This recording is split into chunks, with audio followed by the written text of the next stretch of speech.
Kisah Nabi Muhammad SAW, pengepungan Bani Quraidah. Pada peristiwa sebelumnya, kaum muslimin menghadapi pasukan Ahzab yang hendak menyerang Madinah dalam perang Khandaq. Di saat itu, kaum muslimin yang hanya berjumlah 3.000 pasukan harus berhadapan dengan 10.000 pasukan gabungan dari berbagai kabilah dan suku-suku jazirah yang membenci Islam. Terjadinya perang Khandaq awal mulanya disebabkan oleh hasutan dan adu domba yang dilakukan oleh pemimpin Yahudi Bani Nadir. Huyai bin Akhtab sengaja mengumpulkan kabilah dan suku-suku di Jazirah untuk bersatu menyerang kaum muslimin di Madinah. Dan selama pertempuran Khandaq itu, satu-satunya kabilah Yahudi yang masih tersisa dan tinggal bersama kaum muslimin di Madinah, yakni Bani Quraidah, justru ikut mengkhianati perjanjian damai yang telah mereka sepakati bersama kaum muslimin. Mereka ikut bergabung dengan pasukan Ahzab untuk menyerang umat Islam, meskipun pada akhirnya mereka gagal melakukan penyerangan tersebut.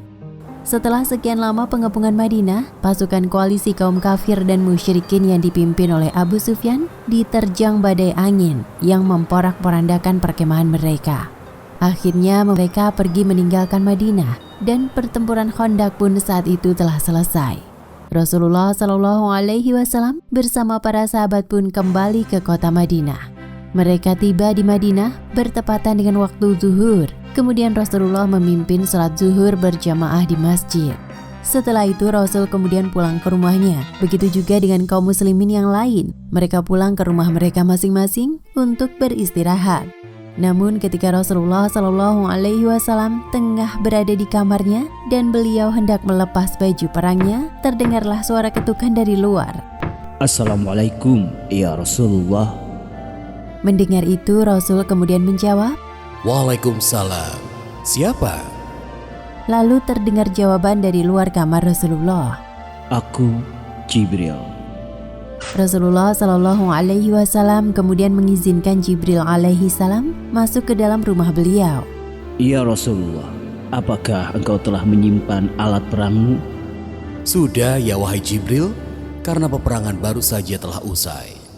Ya Rasulullah, sesungguhnya perang ini belumlah berakhir. Berangkatlah engkau bersama pasukan yang menyertaimu dalam perang Khandaq. Allah telah memerintahmu untuk memerangi Bani Quraidah karena pengkhianatan yang mereka lakukan. Rasulullah pun kemudian segera bergegas mengenakan kembali baju dan alat perang beliau. Kemudian ia berangkat ke masjid untuk mengumpulkan kaum muslimin. Seluruh kaum muslimin mendatangi masjid, menjawab panggilan Rasulullah untuk kembali berjihad. Mereka adalah pasukan yang baru saja pulang dari perang Khandaq. Meskipun rasa lelah dan luka masih mereka rasakan, namun tidak satu pun dari mereka yang mengeluh atas perintah tersebut, kecuali orang-orang munafik. Dan di hadapan kaum muslimin, Rasulullah SAW menyeru, Siapa yang taat dan patuh, maka janganlah dia sholat asar, kecuali di perkampungan Bani Quraidah. Pasukan pun segera berangkat. Jumlah kaum muslimin saat itu sama seperti ketika perang Khandaq, yaitu sebanyak 3.000 pasukan. Dan panji perang dibawa oleh Ali bin Abi Thalib. Mereka menuju ke perkampungan Bani Quraidah.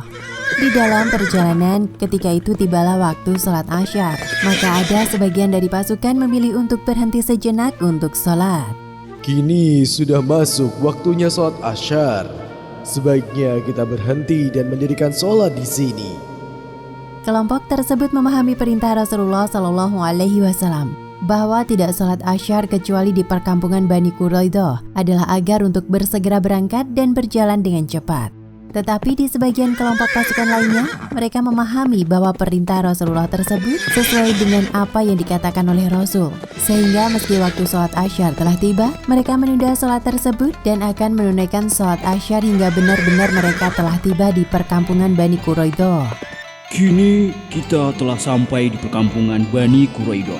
Sebaiknya di sini kita segera sholat Asyar karena tadi kita telah menundanya. Meskipun terdapat dua golongan yang berbeda pendapat tentang memahami makna perintah Rasulullah SAW, namun Rasul tidak mempersalahkan ijtihad dari keduanya.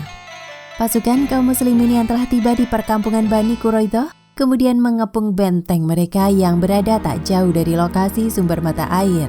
Dan di tengah-tengah pengepungan, para sahabat mendatangi Rasulullah Shallallahu Alaihi Wasallam untuk menanyakan tentang perkara sholat Asyar yang mereka lakukan. Assalamualaikum ya Rasulullah. Kami kemari ingin bertanya tentang pendapat engkau. Manakah yang benar? Golongan yang sholat Asyar tepat waktu di jalan, ataukah golongan yang sholat Asyar di perkampungan Quraidah meski telah lewat dari waktu sholat Asyar? Mendengar pertanyaan itu, Rasulullah tersenyum menjawab dengan adil tanpa menyalahkan salah satu dari mereka. Hal tersebut menandakan bahwa tidak ada yang salah dari ijtihad kedua golongan tersebut. Sementara itu, Ka'ab bin As'ad, pemimpin Bani Quraidah yang telah menyadari pengepungan kaum muslimin, menawarkan pilihan kepada kaumnya. Kita sudah terkepung, matilah kita semua. Tapi sebagai pemimpin kalian, aku ingin menawarkan 3 pilihan untuk kita semua. Yang pertama, kita masuk Islam. Yang kedua, bunuh istri dan anak-anak kita, kemudian kita bertempur habis-habisan. Atau yang ketiga, kalau kalian enggan membunuh anak dan istri kalian, maka setidaknya kita perangi Muhammad. Namun tidak satu pun dari pilihan itu yang mereka terima. Ada hal yang menarik dari peristiwa pengepungan ini. Sesungguhnya kaum muslimin yang ikut mengepung benteng Quraidah adalah mereka yang terluka dengan kondisi fisik yang sudah lelah akibat perang Khandaq. Sedangkan Bani Quraidah, fisik mereka masih cukup kuat. Senjata mereka pun lengkap dan memiliki peluang yang besar untuk menang terhadap kaum muslimin. Tetapi rasa takut yang ditanamkan oleh Allah Subhanahu wa Ta'ala di dalam hati orang-orang Yahudi Quraidah tersebut membuat mereka lebih memilih untuk menyerah. Apalagi setelah mereka menyaksikan kesungguhan tantangan Ali bin Abi Thalib bersama Zubair bin Awam yang semakin menambah ciut nyali mereka. Demi Allah, sungguh aku akan menjadikan kalian merasakan apa yang dirasakan Hamzah dalam perang Uhud. Aku akan berhasil membuka benteng kalian. Akhirnya orang-orang Yahudi Bani Quraidah menyerah setelah terkepung selama 15 hari atau dalam riwayat lain disebutkan 25 hari lamanya. Selanjutnya hanyalah tinggal waktu menunggu keputusan hukuman apa yang pantas mereka terima. Mereka mengharapkan kebijaksanaan dari Nabi Muhammad SAW. Demikianlah peristiwa pengepungan Bani Quraidah ini. Hikmah yang bisa kita ambil diantaranya adalah: pertama, kebijaksanaan Rasulullah SAW dalam menyikapi perbedaan para sahabat saat memahami sabda beliau. Karena itu umat Islam hendaklah arif dan bijak dalam menghadapi perbedaan pendapat. Kedua adalah jangan pernah berhenti untuk belajar dan bertanya, apalagi jika persoalan tentang agama. Sebagaimana para sahabat bertanya kepada Rasul, mereka khawatir jika terjerumus ke dalam kesalahan atas perbedaan dalam memahami perintah Rasulullah. Wallahu a'lam bishawab.